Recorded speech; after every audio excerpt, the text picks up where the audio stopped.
There is a safety to a backyard that makes you stop looking. It's the one piece of the world you believe you know completely. You walk it barefoot. You let a 2-year-old loose in it. You hand a child a flower and tell them to smell it. Nothing out here has teeth. That's the whole point of a yard. It's the wild made polite. But a yard is not wilderness that was cleared. It's wilderness that was decorated. And some of the most toxic plants on earth are sold in ordinary garden centers. No warning label, no age restriction. Sitting on a shelf between the tomatoes and the marigolds. Poison control takes tens of thousands of calls about plants every year. And most of them are about children under 6, because a child can't tell the difference between a berry that's food and a berry that's a weapon.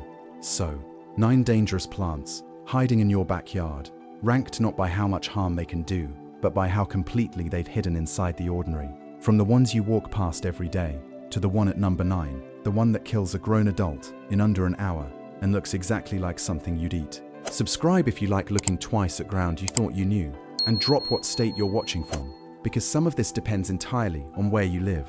Let's get into the list. Number 1. Hydrangea. We begin with the plant you are most likely to have already walked past today. Hydrangeas are on half the front porches in America. Those enormous blue and pink mop-head blooms are practically shorthand for a safe, well-kept house, which is exactly why nobody thinks about where they put them. Hydrangea leaves, buds, and flowers contain cyanogenic glycosides. When that plant material is chewed and digested, those compounds can release cyanide inside the body. The ASPCA lists hydrangea as toxic to dogs, cats, and horses. And poisoning brings vomiting, abdominal pain, lethargy, and a racing heart. A person would have to eat a fair amount to be seriously hurt. But a fair amount is well within reach of a bored dog, or a toddler working through a low branch at exactly eye level. And that's the pattern you're going to watch repeat 9 times. It isn't hidden in a forest. It's planted at child height, beside the porch steps, by someone who never once looked it up. Number 1 sets the theme for everything that follows. The most dangerous plants in your yard are the ones nobody thinks to question. Number 2, Lantana. The flowers are harmless. The berries have killed cattle. Lantana is a landscaper's workhorse across the warm half of the country. Tough, drought-proof, endlessly flowering in tight clusters of orange and pink. You'll find it in patio pots, along walkways, in the beds outside restaurants and elementary schools. Behind those flowers it sets small green berries, and the unripe ones carry triterpenoids called lantadines. In livestock, lantana poisoning is thoroughly documented and genuinely grim. Liver damage, jaundice, and a sensitivity to sunlight so severe it burns unpigmented skin. In people, ingestion causes vomiting, weakness, dilated pupils, and labored breathing. The specific problem is placement. Those berries sit at the exact height of a small child, in the exact pots people put beside a patio door, and they look precisely like something you'd pick and eat on a dare. Poison control fields Lantana calls every single summer, and they're almost always about a child who found the berries interesting. Number 2 is the reminder that a plant doesn't need to be rare to be dangerous. It just needs to be within reach. Number 3, Pokeweed. Nobody plants this one. It arrives on its own, and it grows taller than you are. Pokeweed shows up at the edges, the fence line, the alley, the corner behind the shed. The mower never reaches. Once you know it, it's unmistakable. Thick magenta stalks, big tropical-looking leaves, and heavy drooping clusters of glossy purple-black berries that stain your hands like ink. Every part is toxic, and it concentrates downward. The root is the most dangerous part of the plant. Poisoning brings burning in the mouth and throat, severe cramping, persistent vomiting, and bloody diarrhea. Serious cases progress to low blood pressure and depressed breathing, and American children are hospitalized for it every year. The berries are the trap. They hang in fat clusters at exactly grabbing height, and to a 5-year-old, they look like wild grapes. What makes pokeweed different from everything before it is simple. You didn't choose it. It moved in, and most families mow around it for a decade without ever learning its name. Number 3 is the one that was never invited and never left. Number 4, Wisteria. The most romantic plant on this list drops poison onto your patio every autumn. Wisteria turns an ordinary porch into something out of a painting. Those heavy cascading violet blooms are the reason people build pergolas in the first place. Mature vines get handed down with the house, like a fixture.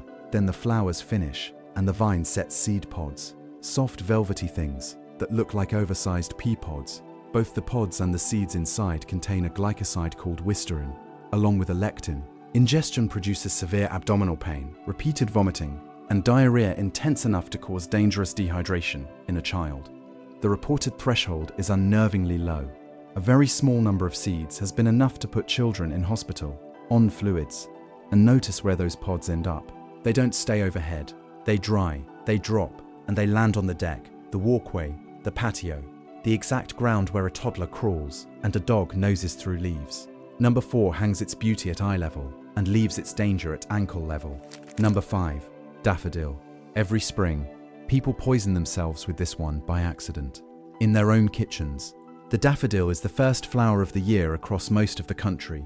Cheerful, yellow, planted by the hundreds along driveways and left in the ground so long that nobody remembers who put them there. The flowers are mild, the bulbs are the problem. Daffodil bulbs contain lycorine, along with sharp calcium oxalate crystals, and eating one causes violent vomiting, cramping, heavy drooling, and in significant exposures, convulsions and cardiac disturbance. So how does a grown adult eat a flower bulb? Because a daffodil bulb looks like an onion. Same papery skin, same size, same shape. There are documented incidents of bulbs being mistaken for onions or shallots and cooked into meals, including bulbs stored loose in a garage over winter that made their way into a kitchen. The flower is the warning label. Once it's dormant, in a paper bag on a shelf, that warning is gone entirely. Number 5 is the one that stops being a plant and becomes an ingredient. Number 6, azalea and rhododendron. You can be poisoned by this plant without ever touching it. Azaleas and rhododendrons bloom on millions of American lawns every spring. Foundation shrubs, hedgerows, the flowering wall between you and the neighbors. They are the visual definition of ordinary suburban landscaping. Every part of them contains grainotoxins, leaves, stems, flowers, and critically, nectar. Ingestion causes drooling, vomiting, weakness, a dangerously slow heartbeat, and a drop in blood pressure, severe enough to cause collapse. Livestock deaths from browsing rhododendron are well documented in Extension Service literature. Now the part that sounds invented. Bees that forage heavily on these flowers produce honey, carrying the same toxin, and eating it causes a condition physicians genuinely call mad honey disease. Dizziness, blurred vision, vomiting, and a heart rate that falls off a cliff. Cases have been recorded for more than 2,000 years, and modern poisonings still appear in medical journals today.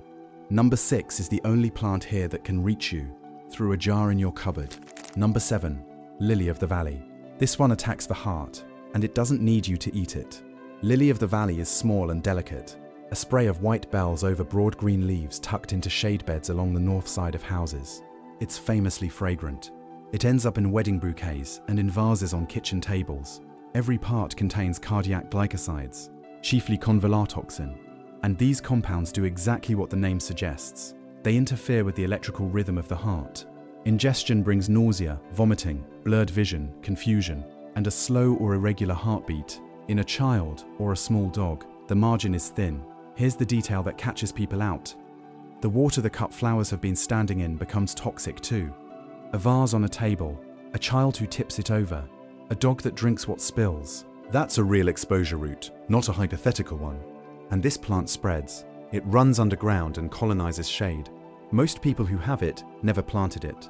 Number 7 is the one that poisons you through the vase, not the garden. Number 8, yew. And number 8 is where this list stops being about upset stomachs. Yew is one of the most common landscaping evergreens in the country. That dark, dense, neatly squared hedge along the front of the house, around the church, at the edge of the parking lot. An enormous share of those are yew. People shear them twice a year, without a thought. The needles, bark, and seeds contain taxine alkaloids, which block the electrical channels regulating the heartbeat. Poisoning brings dizziness, dry mouth, abdominal pain, and then a collapse of cardiac rhythm. In severe cases, sudden cardiac arrest can occur, with very little warning. And there is no specific antidote, only supportive care. Yew is a leading cause of fatal plant poisoning in livestock, and Extension Services warn specifically about hedge clippings. Trimmings tossed over a fence into a pasture have killed horses overnight. And there's a cruel piece of design. The bright red berry-like aril around the seed is the sweet, fleshy part that draws birds and children. The seed inside it is the lethal part. Number 8 is the hedge you trim in shorts on a Saturday. Number 9, water hemlock. And the most dangerous plant hiding near your home is one that looks like a vegetable. Water hemlock is widely described as the most violently toxic plant in North America. Nobody sells it. It doesn't need to be sold. It grows on its own, wherever water sits. The soggy back corner of a property, a drainage ditch, a creek bank, the low end of a field, small clusters of tiny white flowers on a hollow purple streaked stem. The roots contain cicutoxin, and cicutoxin is not a slow poison. It acts directly on the central nervous system, with onset beginning as soon as 15 to 60 minutes. What follows is among the most violent presentations in all of toxicology: heavy salivation, abdominal pain, and then overwhelming, uncontrollable seizures. Death can follow within hours. There is no antidote, only sedation and intensive support, trying to keep a body alive until the toxin clears on its own. But here is why it's number 9. Water hemlock belongs to the carrot family. The same family as carrots, parsnips, parsley, celery, dill, and fennel. It is a cousin of half the vegetable drawer. It looks like wild carrot. It looks like wild parsnip. Its roots have been mistaken for edible tubers by experienced adult foragers, and those mistakes have been fatal. If you learn one identification detail from this entire video, make it this one. Water hemlock has a stout, hollow stem, usually streaked or blotched with purple, and if that root is cut open, it reveals distinct chambers, with a yellowish, oily liquid inside that smells faintly of raw parsnip. That liquid is the cicutoxin. Nothing else in the carrot family looks quite like it, and nothing else in your yard gives you so little time to be wrong.